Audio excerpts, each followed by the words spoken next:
kabastusan sa aral ng Yolanda ang pinagkakaabalahan ng mga politikong ginugutay-gutay ang bansa at ginagamit sa pagpapapogi at pagpapalapad ng papel. Doon, tinanong siya na kaya ba niyang pahintulutan ng paglilibing dahil kaibigan lamang ako.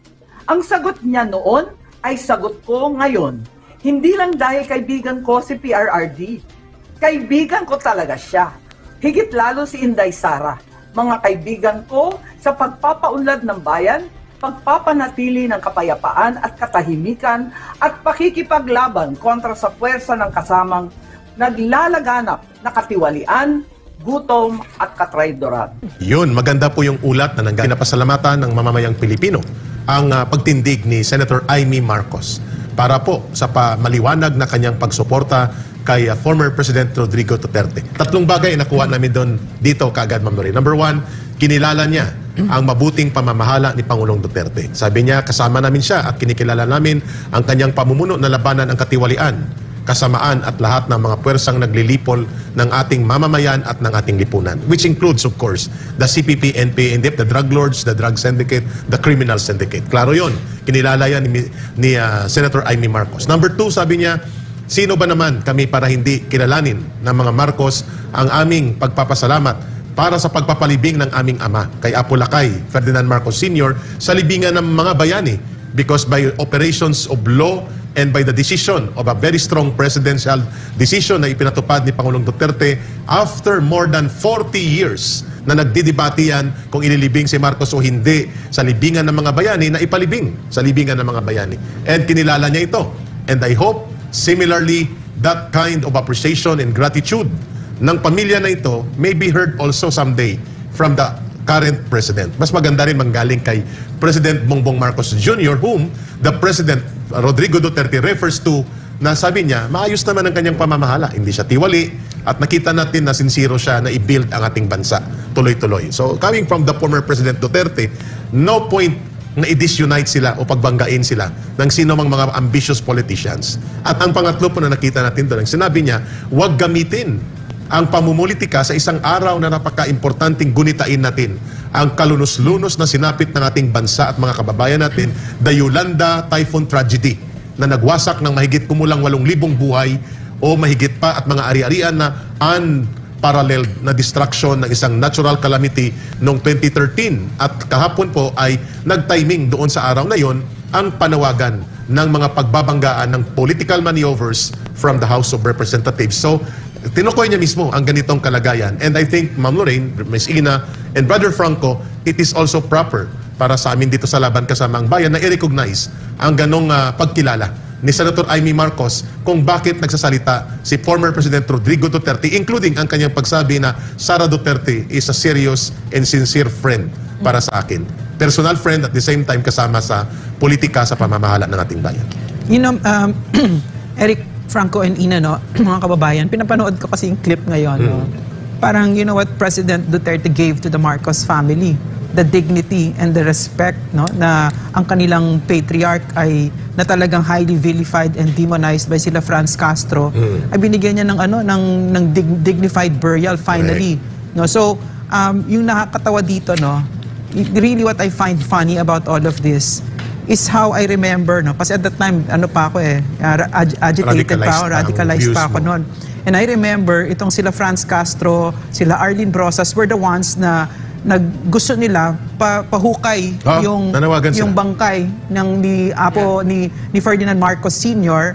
at wag payagan, no? And then now 10 years after, his own family is colluding with the very ones who for how many decades ay sinira ang pangalan nila at ngayon kinakaaway nila itong nagbigay ng dignidad sa kanila. Because I remember that day very very well, no. Galit na galit ako dyan.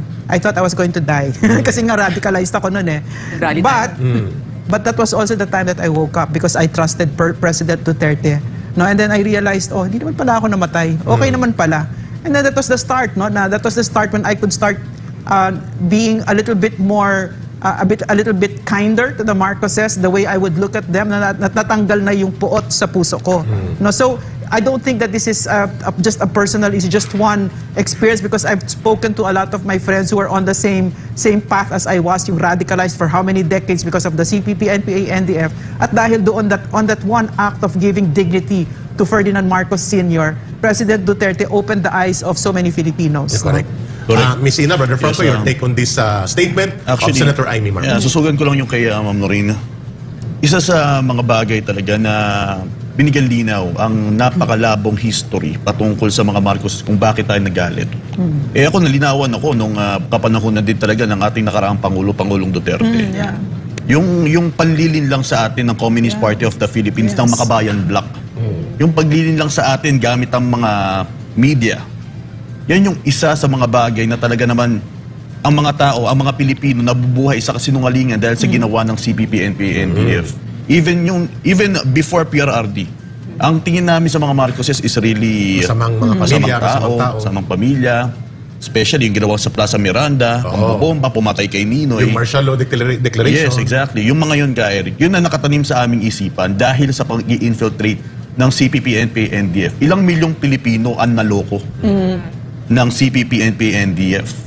Pero binigyan linaw ito, isa ako sa mga taong naliwanagan noong maupo na ang ating Pangulo. Ito, binigyan linaw kasi ito Sa tulong ng National Task Force and Local Communist Armed Conflict. Tama. Sa tulong ng mga former rebels na kung saan dito bumulusok sa administrasyon ng Duterte. Dito, milyong-milyong mga Pilipino ang namulat sa panlilin lang ng CPP, NPA, NDF kung sino ang Marcos. Ngayon, dahil sa suportang ipinagkaloob din ng ating nakaraang Pangulo sa mga Marcoses, dito nakita nila, naliwanagan sila kung bakit kinakailangan. Tingin ko pati Malacanang ay mapipilitang magpaliwanag at madadamay dito sa issue ng pag-transfer ng confidential fund mula sa Office of the President patungo sa Office of the Vice President noong 2022. Taong 2022, December, patapos na ho yung taon nung matransfer at nagastos yung 125 million. Kaya sinabi ko madamay Malacanang kasi dinala na po ng oposisyon Dinala po ng oposisyon sa Supreme Court ang isyong ito at kinu-question ang legality ng pag-transfer mula sa Office of the President patungo sa Office of the Vice President. Wow! Kaya sabi ko nga, nadadamay ang Malacanang kasi pagpapaliwanagin niya ng Supreme Court. Ganyan kasi, pag nag-file ka ng petisyon sa Supreme Court, siyempre, hihingan ng komento ang mga opisina at opisyal na sinasangkot o nasasangkot. Dahil nga, ang issue ay yung pag-transfer. So mula sa nag-transfer at pinuntahan kung saan kinuha at saan napunta, ay magpapaliwanag po yan. So lahat bibigyan ng pagkakataon ng Supreme Court na magpaliwanag yan ng Office of the President, Office of the Vice President. So yan kaya madadami na. Pero ang inuulit ko ang dinala pong issue sa Supreme Court ay yung issue lang ng pag-transfer. Hindi ho kinu-question nila yung issue ng illegal ba o legal ang confidential fund. Iba po yun. Ibang issue po yun. Yung paglipat na, transfer lang ang issue. Kasi po ang lahat ng budget ng national government, nasa batas po yan Itemized yan sa bawat halaga ng perang nakala sa isang department kung saan gagamitin at kung sino ang gagamit. Pag na-transfer yan ng walang approval mula sa Kongreso, nakakaroon ng nabubutasan yan. So kaya naman tama-tama ito. Yung issue ng pag-transfer ay ang Supreme Court na sa kanyang kamay na kung ano ang gagawin yan, kung ano ang mangyayari. Pero inuulit ko, yung tungkol sa confidential fund, hindi po yun kasama sa petisyon. Okay, para hindi lang nakakalituhan, para malinaw yan. So abangan natin. At palagay ko, welcome lahat ito. Welcome siguro sa Office of the President, welcome din sa Office of the Vice President para magkaroon sila ng pagkakataon paano nila i-justify ang kanilang ginawang pag-transfer, paglipat at yung tumanggap. Okay? Ibang issue pa kung saan ginamit at paano ginamit. Ayan. Okay? So, matindi talagang pag pera ng bayan mahalagang yan ay talagang may papaliwanag. Hintayin natin kung kailan magkaroon ng debate ang mga abogado before Supreme Court at kung kailan sila magdidesisyon. Pero sana sa lalong madaling panahon. Pangalawang issue na ating pag-usapan ito pa rin pong grabe talaga itong nangyari sa Senado, hindi biro. Lumabas sa media ang mga off-the-record na usapan. Bawal na bawal po yan. At ang aking tingin dito, kaya ito aking muling tinalakay o tinatalakay ng malalim, may hamon ito sa liderato ng Senate President mismo, ni Vic Subiri, Majority Leader. Kasi sila po yung magdidisiplina dyan. Senate President, Majority Leader, at Minority Leader, sila po yung haligi at mga President pro tempore. Sila po yung didisiplina dyan kung ano at saka yung ethics committee kasi napakadelikado. Sabi nga ni Senador Subiri, siya ay 12 taon na senador, 9 years na congressman, ngayon